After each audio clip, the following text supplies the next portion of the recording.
모세가 그의 장인 이드로에게 돌아가서 그에게 이르되 내가 애굽에 있는 내 형제들에게 돌아가서 그들이 아직 살아있는지 알아보려 하오니 나로 가게 하소서. 이드로가 모세에게 평안히 가라 하니라. 모세는 자기가 이집트로 갈 때 하나님께서 그 이집트의 노예 상태로 있는 그 백성을 구출하러 간다고 얘기하지 못했습니다. 당연히 그렇게 간다고 하면 이드로가 가라고 했겠습니까? 자기 딸도 가야 되는데 절대로 가지 못하게 말렸을 것 같습니다. 그러니 모세는 그 장인에게 애굽에 있는 자기 가족, 형제, 친지들이 자기가 떠나온 지 40년 동안 그 소식을 모르니 죽었는지 살았는지 알아보려 한번 가보겠습니다. 이렇게 말하니 그 장인 이드로가 모세에게 잘 갔다 오라, 평안히 가라 라고 말해줍니다. 여호와께서 미디안에서 모세에게 이르시되 애굽으로 돌아가라. 내 목숨을 노리던 자가 다 죽었느니라.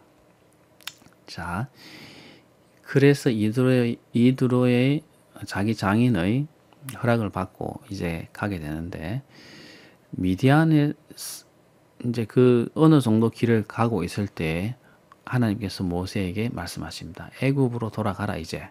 이제 돌아가면 내 목숨을 노리던 자가 다 죽었다. 제가 방금 설명했던 투트모세 3세가 죽었다는 것이죠. 투트모세 3세가 죽고 그의 신하들이 다 죽고 이제 아멘호텝 2세라는 사람이 등극하게 됩니다. 물론 이제 그 아멘호텝 2세가 등극했다는 것은 말씀하시지 않지만 누군가가 이집트 왕이 되겠죠. 그런데 이 투트모세 3세가 죽었다. 너를 찾던 너의 정적이었던 그 왕이 죽었다라고 하나님께서 알려주십니다. 이 말을 들었을 때 모세는 힘이 났겠습니까? 안 났겠습니까? 아마 모세는 어느 정도는 그 마음에 위로를 얻으면서 갈 마음을 더 굳혔을 것 같습니다. 하나님께서 이제 가는 길에 이렇게 말씀해 주십니다. 그래서 모세가 그의 아내와 아들들을 나귀에 태우고 애굽으로 돌아가는데 모세가 하나님의 지팡이를 손에 잡았더라. 자, 그의 아내와 그의 아들들, 여기 보면 게르솜, 우리가 앞에서는 게르솜이라고 하는 아들 하나만 있는 걸로 우리가 알고 있는데 여기서는 아들이 하나가 아니라 여럿이라고 아들들이라고 지금 이야기하고 있습니다.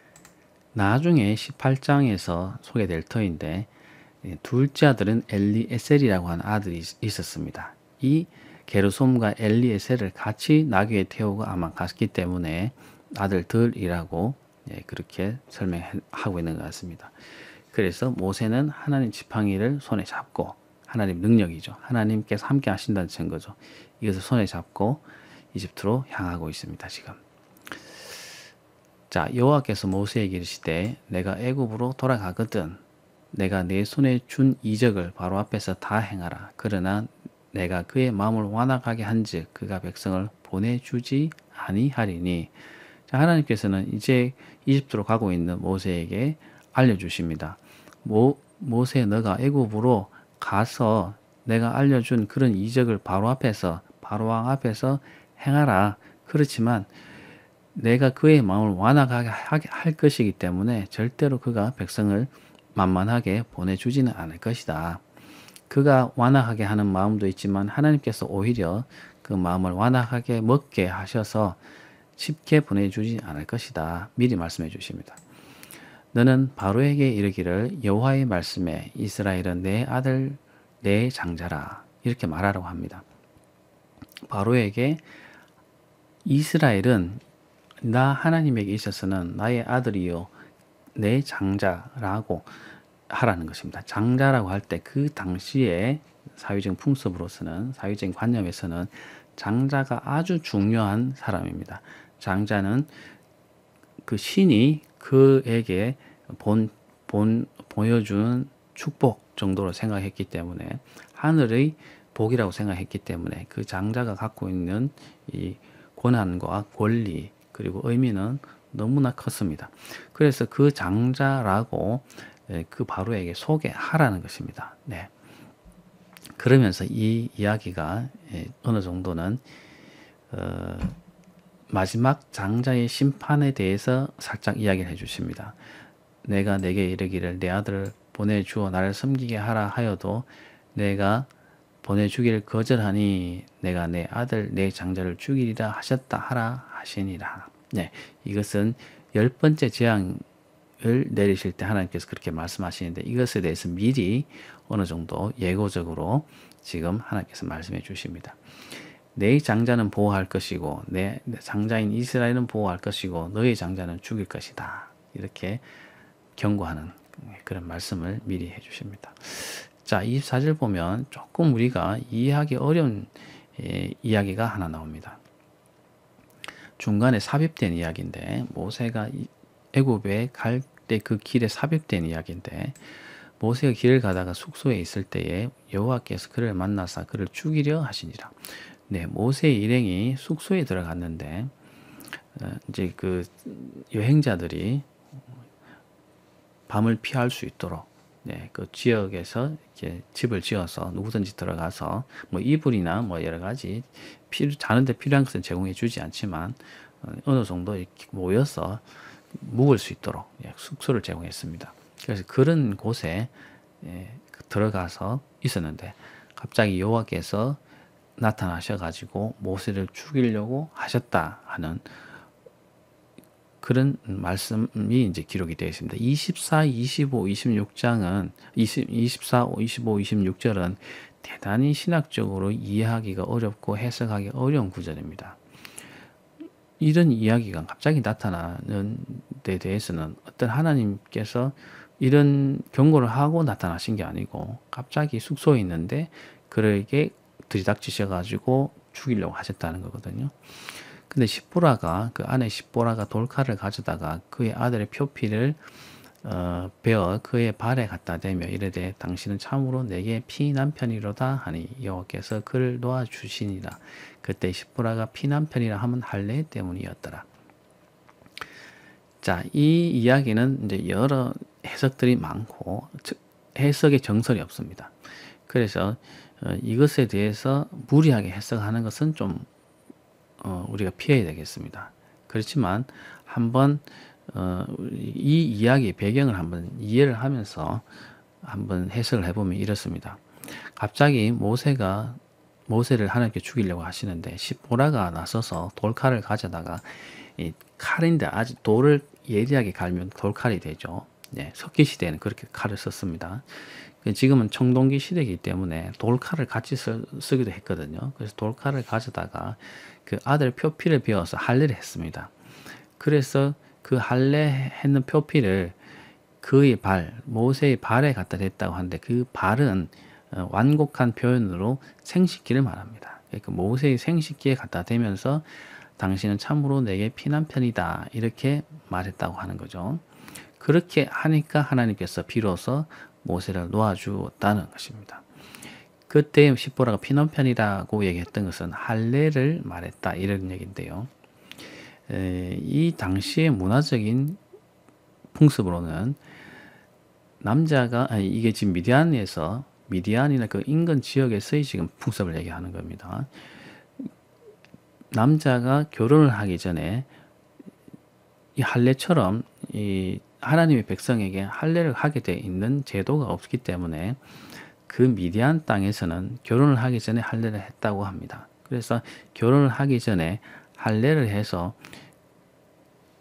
할례를 하고 나서 그 결혼을 했는데 그렇게 할 때 피남편이라고 하는 그런 주문처럼 그 말하는 그런 관습이 있었다고 합니다. 그래서 이 남자가 이제는 할례를 했다라는 결혼할 만한 사람이다 하는 그런 선언을 하는 그런 과정으로서 피남편이라고 말하는 그런 순서가 있을 정도였다고 합니다. 그래서 십보라가 그 아들 게르솜이나 엘리에셀의 아들 표피를 베어서 모세의 생식기에다가 대면서 피난편이다라고 하는 그 풍습으로 얘기를 했다는 것이죠. 사실 모세가 할례를 했는가 안 했는가에 대해서는 좀 의견이 분분합니다. 했다고 얘기하는 쪽에서는 사실 레위 사람이 어머니 아버지가 레위 사람이기 때문에 아마 태어나자마자 8일 되었을 때 할례를 했을 가능성도 있고, 또한 그때 당시에는 이집트에 들어가 있는 시대였기 때문에 할례가 잘 행해지지 않는 그런 상태였을 수도 있습니다.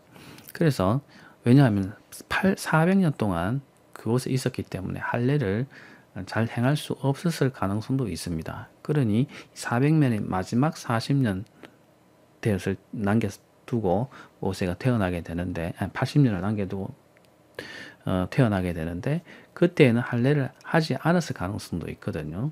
그래서 모세가 할례를 하지 않은 상태인데, 모세가 이제 이집트로 가서 하나님의 일을 하려고 하니까, 하나님께 시키신 일을 하려고 하니까 하나님께서 모세에게 할례를 요구를 했고, 그러나 모세는 할례를 하지 않았는데, 그래서 하나님께서 나타나서 모세에게 위협하고 죽이려고 하시니까 그 사실을 알고 있던 시보라가 그 아들도 할례를 하면서 그 남편에게도 남편은 할례를 할 수 없으니까, 왜냐하면 지금 남편은 지금 이집트로 가야 되고 하나님께서 명령하신 그를 행해야 되니까 모세에게는 할례를 할 수 없어서 그 아들이 할례한 표피의 피를 남편의 그 생식에게 갖다 대어서 남편이 곧 할례를 한 것처럼 그렇게 의식을 행했다라고 하는 것이죠. 그때서야 하나님께서 놓아주었다라고 하는 그런 해석이 있습니다. 이건 소개하는 건데, 그냥 그것이 올바른 해석이다, 다 동의하는 해석이다라고 우리는 이렇게 생각하진 않지만, 아무튼 그런 식의 여러 해석들이 분분하고 정답처럼 이렇게 여겨지는 해석은 사실 없습니다.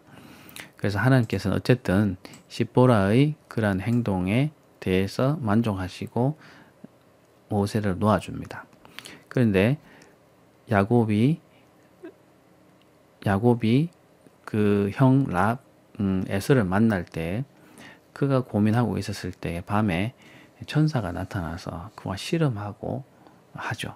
네, 마찬가지로 모세가 아마 그 이집트로 갈 때 아마 그런 고민을 많이 갖고 있었을 것인데, 하나님도 그렇게 나타나서 모세가 그런 고민을 하고 있는 모세에게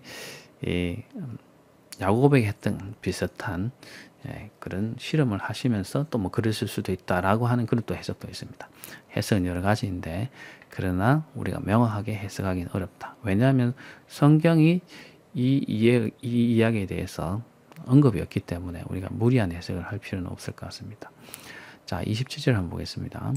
여호와께서 아론에게 이르시되 광야에 가서 모세를 맞으라 하시매 그가 가서 하나님의 산에서 모세를 만나 그에게 입맞추니 모세가 여호와께서 자기에게 분부하여 보내신 모든 말씀과 여호와께서 자기에게 명령하신 모든 이적을 아론에게 알리니라. 아론이 하나님의 말씀을 받아서 모세를 맞이하러 가라, 모세가 지금 오고 있다 하는 말을 전해 듣습니다. 그리고 하나님의 산, 호렙산이죠, 시내산, 시내산까지 나가서 모세를 만나서 모세와 상봉을 합니다. 그리고 모세는 자기가 하나님께 들은 모든 일들에 대해서, 분부한 모든 일들에 대해서, 명령한 것에 대해서, 이적에 대해 자기가 행할 수 있는 이적에 대해서 다 아론에게 알려주게 됩니다. 아론이 자기의 입과 같은 역할을 하기 때문에 모세가 아론에게 모든 것을 다 알려주게 됩니다. 자, 이제 모세와 아론이 만나서 이집트로 돌아가게 됩니다. 근데 약간 의문점이 있죠. 어떻게 아론이 이집트에서 3일길이나 되는 3, 4일 걸리는 이 시내산까지 와서 모세를 만날 수 있는 자유가 있었겠느냐 하는 부분에 대해서도 약간 의문이 생깁니다. 그러나 그것이 가능했기 때문에 아마 왔을 것으로 생각이 되는데, 그 자세한 내막은 성경이 말하고 있지 않기 때문에 알 수는 없습니다.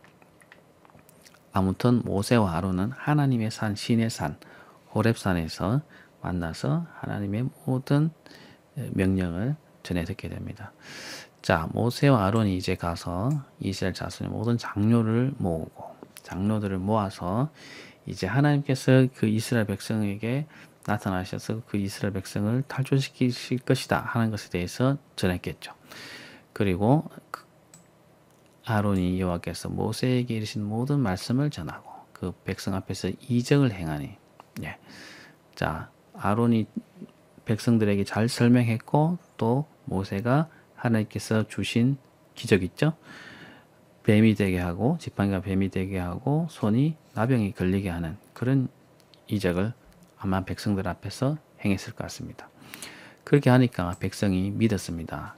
여호와께서 이스라엘 자손을 찾으시고 그들의 고난을 살피셨다 함을 듣고 머리 숙여 경배하였더라.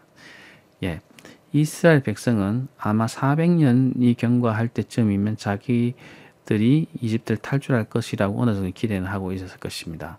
근데 누군가가 나서서 그들을 인도해야 될 것이라고 아마 생각하고 있었겠죠. 근데 그 사람이 이제 모세가 나타난 것입니다.